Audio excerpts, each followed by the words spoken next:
बऱ्याच आठवणी आहेत छान. मी बऱ्याचदा त्याच्यासमोर रडलेली आहे, बऱ्याचदा मन मोकळं केलेलं आहे, कारण की हा एकमेव असा व्यक्ती होता की त्याच्या मनात काहीच नाहीये, पाप नाहीये. हो नाही बाबा त्यांचं नको ऐकू. ती फोटो घेऊन आलत आणि मला घनश्यामवर कोणी विश्वास ठेवू नये. त्या नात्याबद्दल मी जेव्हा त्याला भेटायला गेलेलो तेव्हाच त्याला बोल तुझी बहीण आहे, सांभाळून घे, आणि त्यांनी सांभाळून घेतला. ते एक नंबरच खेळली, ते सगळ्यांनाच माहिती आहे. पण तिचे टास्क तुम्हाला सगळ्यांना माहिती आहे ती कशी खेळली. ती बिग बॉस मध्ये रागीट स्वभाव जरा दिसला, तो खरोखरच रागीट आहे का कसं आहे? कारण असं तर जाणवत नाहीये आम्हाला आता तरी. नाही, मी रागिष्ट नाहीये.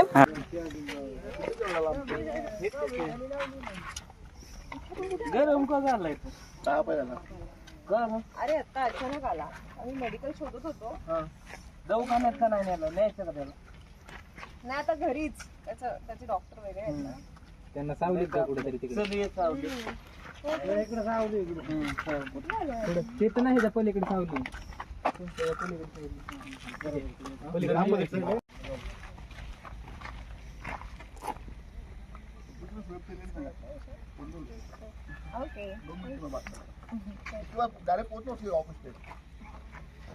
तर मित्रांनो, चांगलं चॅनलमध्ये आपलं स्वागत आहे. मित्रांनो, आज भाऊ बहीण परत एकदा एकत्र आलेले आहेत भाऊबीजेच्या निमित्तानं, आणि जान्हवी मॅडम आज परिवारासह आलेले आहेत. आज मुलाला पण आणले आणि त्यांचे जे मिस्टर आहेत ते पण आलेले आहेत. काय सांगाल आज कसं येणं झालं? आज म्हणजे येणं झालं म्हणजे ठरवून आले मी, कारण की भाऊबीज आहे आणि माझ्या भावाला भेटायला आले. तसं त्याला वचनही दिलेलं मी लास्ट टाइम. तो मला म्हणालेला की आता तू भाऊबीजेला येणार आहे परत, सो तो शब्द 100% मला पाळायचा होता, कारण की बिग बॉसच्या घरात मी त्याला राखी बांधलेलीच होती.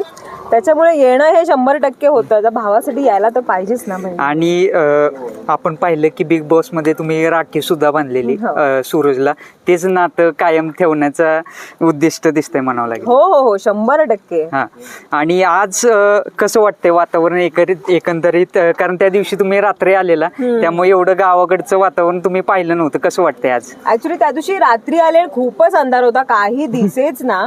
तेव्हा तोही मला म्हणाला की तू दिवसा उजेडी आहे, त्याच्यामुळे यावेळी मी ठरवून दिवसा आले, कारण की मला हे बघायचंय आणि खूप सुंदर आहे सगळं गाव. अजून गाव फिरायचंय. तरी काय आठवणी सांगाल सूरज बरोबरच्या? जरा प्रेक्षकांना सांगा जरा काय काय आठवणी तुमच्या झाल्यात भावा बहिणीच्या. सूरजच्या कुठल्या? बिग बॉसच्या घरात? बिग बॉसच्या घरातल्या तर सगळ्या अख्ख्या जगाने आठवणी बघितलेल्या आहेत आमच्या. अनसीन असे जे टीव्हीवर एपिसोड दाखवले अनसीन असे फार नाही आहेत, सगळे जे आहेत. आमची भांडणं पण झालेली आहेत, आमचं छान नातं आहे, आमचा गेम आहे, आम्ही टास्क खेळतानाचे आम्ही दोघं आहोत. सो अशा बऱ्याच आठवणी आहेत छान. मी बऱ्याचदा त्याच्यासमोर रडलेली आहे, बऱ्याचदा मन मोकळं केलेलं आहे, कारण की हा एकमेव असा व्यक्ती होता की त्याच्या मनात काहीच नाहीये, पाप नाहीये. तिला मी सांगायचो आपली पॅडी दादा हो हो हो तो आई म्हणून हाक मारायचं.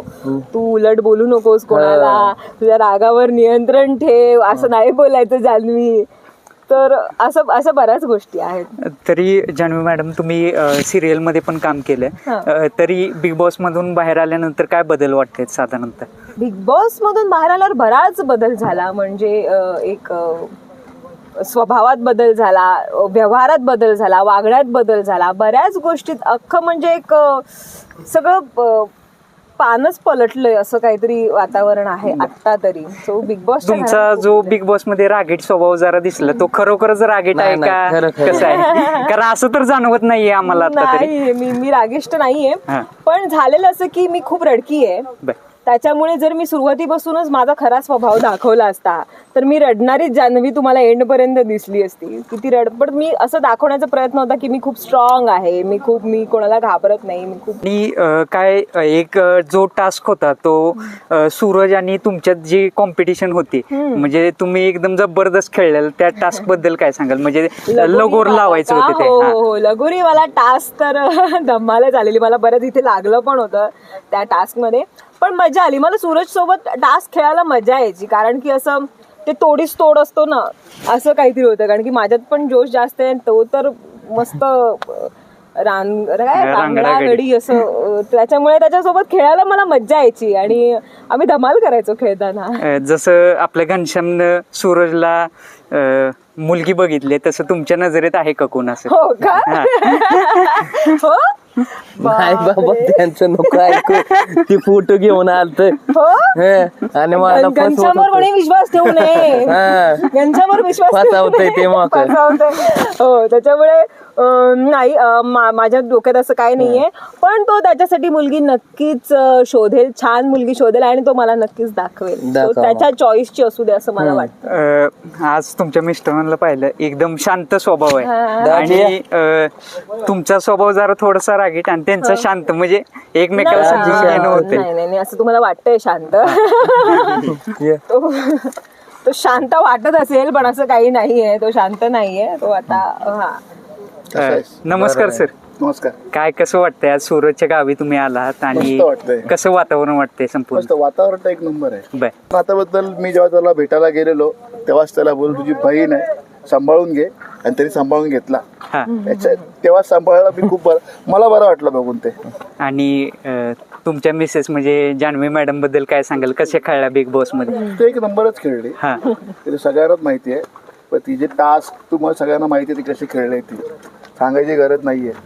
आणि लोकांना दिसलंय की जान्हवी काय आहे, पहिले काय झाली नंतर काय झालं, सगळ्यांना दिसलं. ते पूर्ण ट्रान्सफॉर्मेशन झालं. आणि तुम्ही ज्यावेळेस जान्हवी मॅडमला भेटलेलं, संपूर्ण टीमला भेटलं, तेव्हा जान्हवी मॅडम तुम्हाला विचारत होते की बाहेर मी कसे दिसते, म्हणजे त्यांना काय माहित नव्हतं की आत बाहेरच्या साईडला काय घडतंय, तर त्यावेळेस काय सांगितलं तुम्ही त्यांना? तिला सांग, आता तिला मी असं दाखवू शकत नाही ना की बाहेर तुझी चर्चा चालू आहे, पण तिला ऑलरेडी कॉन्फिडन्स जो आलाय तो कॉन्फिडन्स गेला असता तर तिला सांगितलं असेल अशी अशी जी चर्चा चालू आहे. त्यामुळे तिला मी दिलासा दिला की बाबा तू मस्त खेळते, तर तू स्वतःवरती फक्त ठाम राहा, की तळ्यात मळ्यात करू नकोस, तुझा निर्णय प्रॉपर घे, प्रॉपर तू खेळ, तुझा टास्क चांगले झालेले आहेत, हेच तिला समजवलं. बाकी काय एवढं. बिग बॉस मधनं जान्हवी मॅडम ज्यावेळेस घरी आल्या त्यावेळेस घरी चर्चा कशी असायची, म्हणजे 70 दिवस तिथे राहणं म्हणजे जोक नव्हे, कारण तिथं रात्र कळत नाही, दिवस कळत नाही, काय चर्चा असायची? काय नाही, ती आल्यापासून म्हणजे बिग बॉसच्या घरातून घरी आल्यापासून बिग बॉसची चर्चा चालू होती. आम्ही हे केलं, आम्ही ते केलं, असं केलं, मी कशी दिसते मला समजत नव्हतं. तिने अजूनपर्यंत शो हे पण एपिसोड बघितलं नाहीये. ती बघेल तेव्हा तिला कळेल तिने काय केलं. नाही मला बघायचंच नाही. ईशानला पण तुम्ही आणले आणि ईशान ज्यावेळेस बिग बॉस मध्ये आलेला त्यावेळेस ईशानला सूरजने फळं वगैरे खायला दिलेली, आणि आज कसं ईशानला आणलं, म्हणजे ईशान मागे लागलेलं का काय? नाही, ईशान आम्ही ऍक्च्युली की कधी कुठे गेली ना का आम्ही दोघं सोबत असतो नेहमी बाहेर निघाल्यावरती, आणि त्याला सांगितलं सूरजच्या गावी जायचं आहे, पण तो त्याला बाहेर फिर आवडतं. सूरज त्याला खूप आवडायचा पहिल्यापासून. बिग बॉस मध्ये म्हणजे तो पर्सनली मला बोललेला त्यावेळेला की मम्मा नसती तर मी सूरजला सपोर्ट केला असता. म्हणजे एवढा तो सूरजचा आहे. चालतंय सर, तुम्हाला आता रील्स वगैरे शूट करायचेत आणि तुमचा टाइम स्पेंड करा एकमेकात. धन्यवाद.